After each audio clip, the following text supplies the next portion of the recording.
Ребята, всем привет!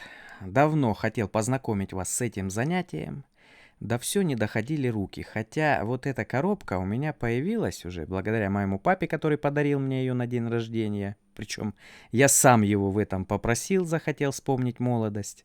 Появилась она около полугода назад.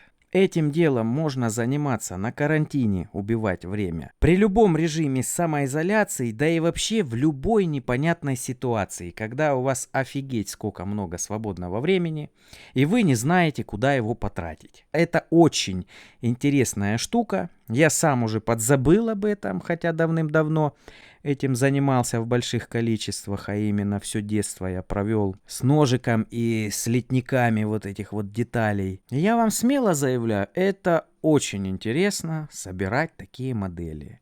Это стендовый моделизм. Модели бывают абсолютно разнообразны, на любой вкус. Это и кораблики, и танки, и самолеты, и машинки, вплоть до домиков, из которых можно собирать целые города. Я в своей жизни собрал около 100 самолетов, 2 машины, 1 грузовичок и Волга-21, домик и где-то 3 или 4 кораблика. Тут я не помню, сколько было точно, но могу с огромной уверенностью сказать, что все это было очень интересно и самое-самое приятное времяпрепровождение. И вот когда я открыл эту коробку, в очередной раз, после долгого перерыва, я сразу все вспомнил, и мне просто вот непреодолимое желание было кинуться, собирать все это дело. Но я заранее задумал делать видос и отложил это дело на неопределенный срок. Вот сейчас как раз-таки у многих людей возникла проблема, что нечем заниматься. Башню рвет от того, что сидим дома. И я вам скажу, идите, делайте вылазку в магазин авиамоделизма или где там в вашем городе это продается. Покупайте коробочку и поверьте, вам это очень понравится. Я давно хотел собрать такую модель. В детстве не удалось, не посчастливилось. Это модель самолета МиГ-25. Причем это довольно-таки крутая, недешевая модель, большого размера. В основном они имеют масштаб 1 к 72, а этот масштаб 1 к 48. Это довольно-таки большая модель. В наше время их научились делать довольно-таки круто. И обшивка внутрь идет, а не наружу, как было раньше. Все это дело связано, видимо, с развитием ЧПУ станков. Ну что ж, давайте приступим, посмотрим, что здесь и как. Ну согласитесь, вещь уже выглядит интересно, не правда ли? Итак, в комплекте у нас литники с деталями, которые нужно отделять и склеивать, чтобы получился самолет. Сам по себе он не получится. Здесь целое искусство, друзья, можно применять. И можно собирать эту модель очень долго. Либо быстро. Все по-быстрому отрезать, посклеивать и получить быстрый результат. Также здесь есть фонарик, сделанный из прозрачного пластика. И еще есть наклеечки. Точнее деколи. Они клеятся с помощью воды. Имеют прозрачную основу. И различные элементы, которые наклеиваются на сам самолет. Есть также, вот смотрите, какие маленькие, со всеми надписями. То есть на каждый лючок можно, грубо говоря, наклеивать. Из обязательного нам понадобится клей специальный для склейки пластика. Ножик. Я использую свой самодельный. Заточил его остро-остро. И все, можно работать. Затарился кисточками. То есть, пришлось подготовиться, конечно, заранее. Пару надфилей взял с гаража. Наждачки различные могут пригодиться. И самое главное, это нужно затариться красками. Покупал в авиамодельном магазинчике вот такие краски. Вот, собственно, и все. Такой минимальный набор. Здесь, кстати, это одно из единственных оставшихся в мире вещей, где понадобится инструкция. Потому что нужно соблюдать кое-какие моменты, чтобы все правильно склеивать, в правильной последовательности. Иначе может не получиться. Можно склеить что-то, а внутрь не заложить. Вот. И опять же, нужно стремиться что-то окрашивать, успевать. Потому что кабину внутри мы уже никак не сможем покрасить. Логично, я думаю. Двигатель там и прочее. Это все нужно красить сразу. а потом склеивать. Ну, модель очень детализирована, и я надеюсь, у меня получится качественно ее собрать. Это довольно-таки сложная задача, друзья, это целое искусство. Многие ребята прям вообще, ну, как настоящие делают. Я, конечно же, до такого не буду доходить. Мне нравится именно вот как-то так, более-менее по-быстрому собрать. Ну, тоже буду стараться. Не без этого.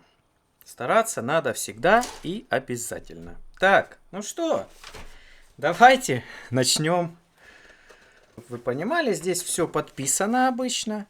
Какая это деталь, можно вычислить по числам. Это детали кабины.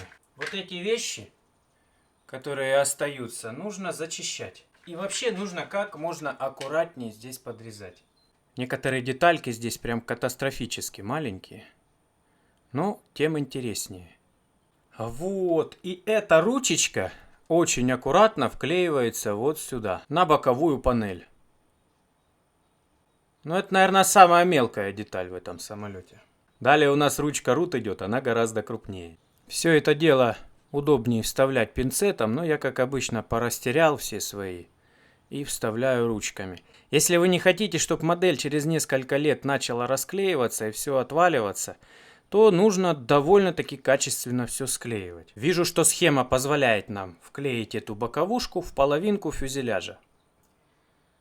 Это можно сделать сразу, без покраски, потому что доступ к покраске сохраняется. Да, и еще один совет. Обязательно надо принимать меры от опрокидывания клея. А вообще хорошо бы разделить его на два пузырька, потому что, ну уж очень часто это явление приключается. У меня, по крайней мере, возьмешь, зацепишь, и все, клея нет. Самое главное в самолете, это, естественно, двигатель.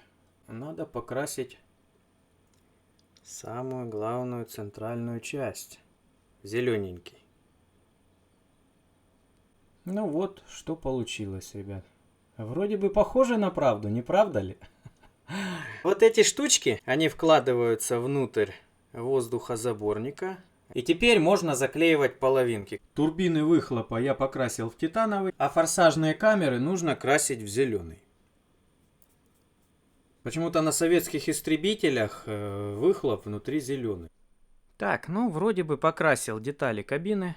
Попытался даже кнопочки черненьким нарисовать. Здесь у нас приборочка. Кстати, есть даже деколи, можно приборы наклеить. Ну, я что-то пока не решаюсь. Это дюже сложно.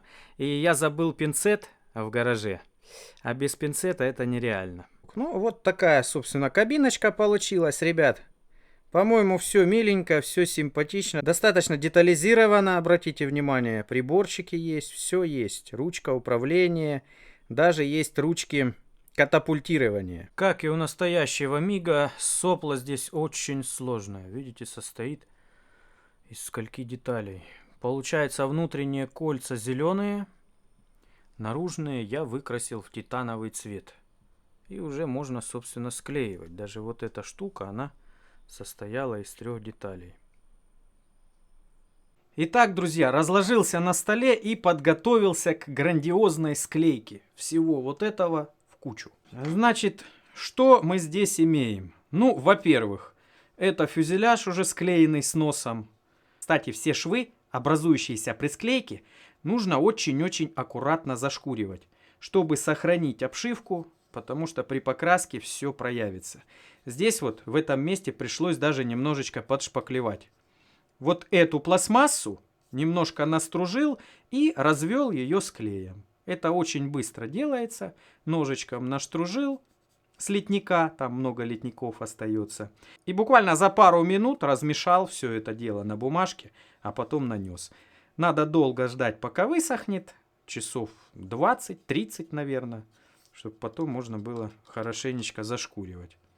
Потому что здесь образовались вмятины, и надо шпатлевать некоторые моменты. Ну, в общем, смотрим, что здесь получается, друзья. Вот она ниша под шасси. Вот уже окрашенное место воздухозаборника. Кстати, вот эти вот, не знаю, как их назвать, рассекатели, Они вполне себе похожи на настоящие. Я перепроверял по настоящему самолету, смотрел. Там устроено точно так же. Вот так выглядит окрашенный изнутри воздухозаборник. Когда он вставляется, эти выступы должны попасть в ниши. И вот так в итоге получается. Собственно, теперь становится понятно, почему я сразу все покрасил вон там. Потому что когда я буду краскопультом, точнее с баллончика, вот это все окрашивать полностью, туда по-любому ничего не попадет. Ну а внутреннюю часть воздухозаборника придется защищать, потому что она другого цвета. Она цвета стали, а сам самолет он в серый окрашивается. Ну вот уже вполне начинает становиться похоже на настоящий МиГ-25. И видите, какой здесь профиль непростой. Эта область должна пограничный слой отсекать, чтобы воздух в воздухозаборник правильно попадал, а не как попало. Еще здесь есть какие-то непонятные рассекатели. Я бы о них и не знал, если б не начал собирать модель. Ну а потом смотрю, они есть. Начал смотреть картинки настоящего самолета. И действительно, есть какие-то штуковины такие. Непонятно для чего, то ли опять же поток делают более как-то там ламинарный, то ли еще для каких-то целей, непонятно.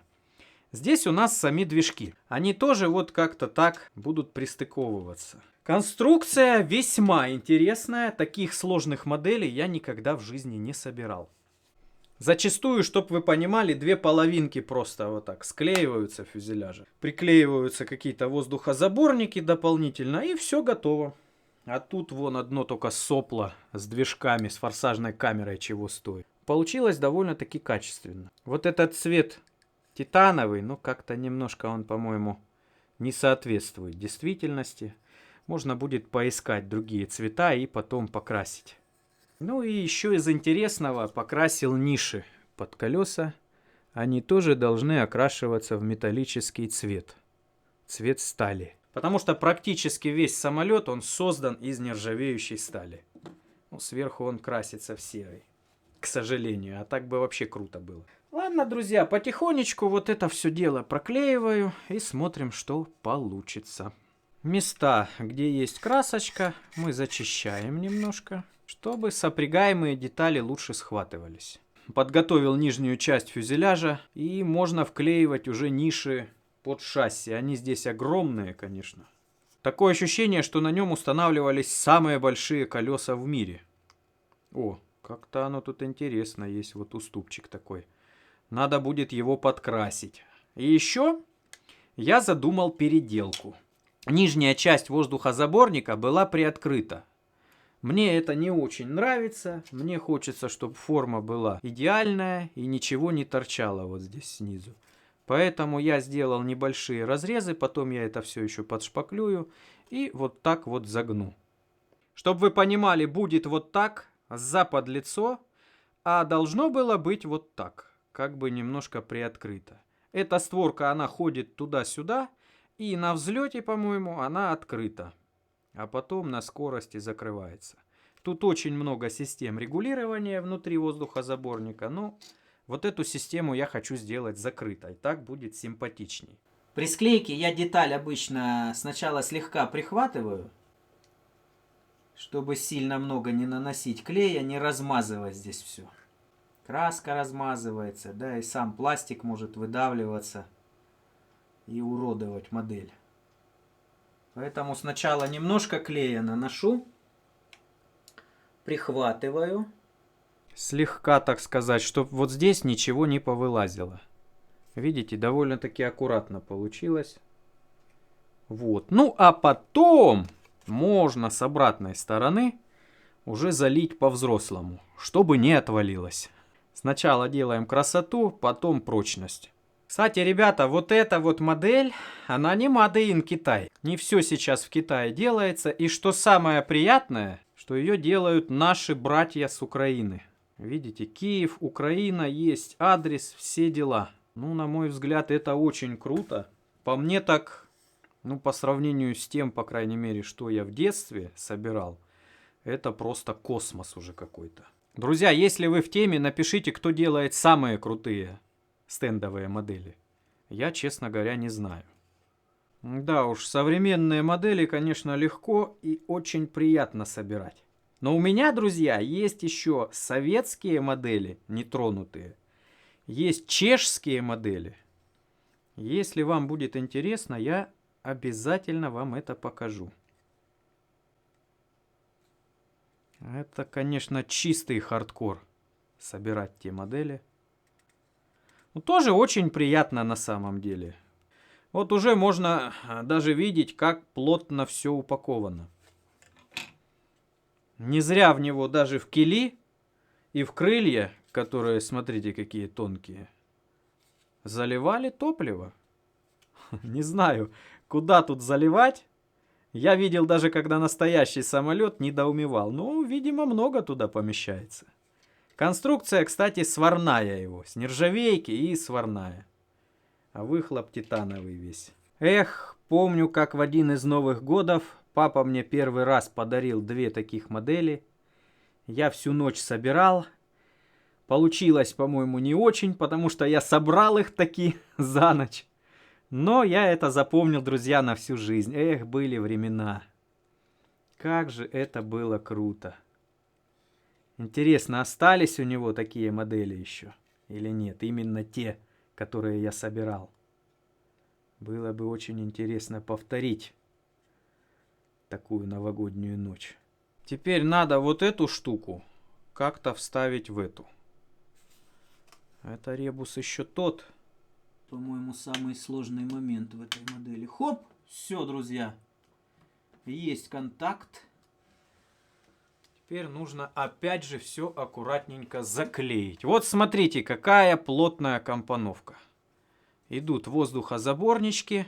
Вот они так проходят. Здесь какое-то пустое место есть. Но, скорее всего, здесь регулирование производится воздухозаборником. Потому что сверхзвуковой воздухозаборник — это очень сложная вещь. Там постоянно что-то открывается, закрывается. Там не просто так все. Здесь идут движки, получается. И, собственно, весь фюзеляж как-то переполнен всякими вещами. Нишами, воздухозаборниками. Даже бак негде поставить. Ну, может быть, вот здесь вверху что-то стояло. Ну вот уже что-то вырисовывается. Скоро можно будет закрыть всю эту красоту. Осталось вклеить лишь один шпангоут. Вклею его на противоположную половинку, потому что здесь сложнее приклеивать, видите? Приходится прижимать.